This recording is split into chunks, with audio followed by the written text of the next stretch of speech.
Bharat south আফ্রিকার এগেনস্টে ৭৬ রানে পরাজিত হওয়ার পর থেকে ভারতের সেমিফাইনালে যাওয়ার সমীকরণটা কিন্তু অনেকটাই ডিফিকাল্ট হয়ে গেছে এবং আজকে পাকিস্তান ইংল্যান্ডের বিরুদ্ধে পরাজিত হওয়ার পর থেকে কিন্তু পাকিস্তানের সেমিফাইনালে যাওয়ার সমীকরণটাও ভারতের থেকেও ডিফিকাল্ট হয়ে গেছে। ইতিমধ্যেই ইংল্যান্ড প্রথম দেশ হিসাবে তারা 2026 সালে টি-20 ওয়ার্ল্ড কাপের প্রথম সেমিফাইনালের জন্য তারা কিন্তু কোয়ালিফাই করে গেছে। পাকিস্তান ইতিমধ্যেই দুটি ম্যাচ কিন্তু খেলে ফেলেছে। একটি ম্যাচ নিউজিল্যান্ডের সঙ্গে, যেটা বৃষ্টির জন্য পরিত্যক্ত হয়েছে, এবং আজকে ইংল্যান্ডের সঙ্গে কিন্তু তারা হেরে গেছে। এবং দুটি ম্যাচ থেকে পাকিস্তানের সংগৃহীত পয়েন্টের সংখ্যা মাত্র 1। এবং পাকিস্তানকে শেষ ম্যাচে শ্রীলঙ্কার বিরুদ্ধে কিন্তু একটা বড় মার্জিনে জিততে হবে, যাদের নেট রান রেটটা কিন্তু অনেকটা হেলদি অবস্থায় থাকে।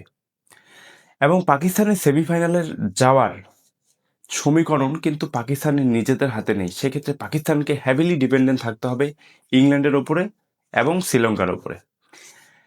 কারণ নিউজিল্যান্ড যদি তাদের সুপার এইটের দুটি ম্যাচ ইংল্যান্ড এবং শ্রীলঙ্কার বিরুদ্ধে পরপর দুটি ম্যাচ যদি জিতে যায়, সেক্ষেত্রে কিন্তু নিউজিল্যান্ডও সেমিফাইনালের জন্য কোয়ালিফাই করে যাবে। সেক্ষেত্রে ইংল্যান্ডকে তাদের সুপার এইটের শেষ ম্যাচে নিউজিল্যান্ডকে হারাতে হবে। এবং ইন কেস যদি কোনো কারণে ইংল্যান্ড নিউজিল্যান্ডকে হারাতে না পারলো, সেক্ষেত্রে কিন্তু শ্রীলঙ্কা যদি আবার নিউজিল্যান্ডকে হারিয়ে দেয়, সেক্ষেত্রেও কিন্তু নিউজিল্যান্ড পাকিস্তানের মতোই 3 পয়েন্টে শেষ করবে।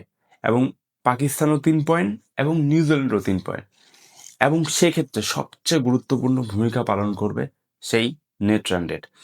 আজকে পাকিস্তান ইংল্যান্ডের বিরুদ্ধে পরাজিত হওয়ার পর থেকে তাদের নেট রান রেট কিন্তু মাইনাসে চলে গেছে। তাদের বর্তমান নেট রান রেট -0.461।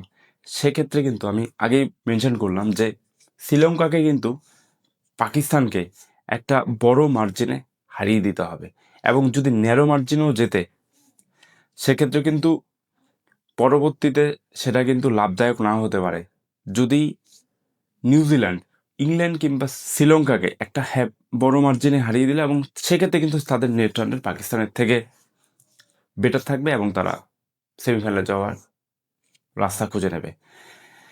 মোদ্দা কথা, পাকিস্তানের সেমিফাইনালে যাওয়ার সম্ভাবনা খুবই নগণ্য, কারণ তারা শ্রীলঙ্কার বিরুদ্ধে তারা জিততে পারবে কিনা সন্দেহ আছে। এবং নিউজিল্যান্ড কিন্তু যথেষ্ট শক্তিশালী টিম। তারা যদি ইংল্যান্ডকে হারাতে নাও পারলো, তারা কিন্তু শ্রীলঙ্কাকে হারিয়ে দিতে পারে এবং সেক্ষেত্রে কিন্তু তারা সেমিফাইনালের জন্য কোয়ালিফাই করে যেতে পারে। তো লেটস সি হোয়াট হ্যাপেন।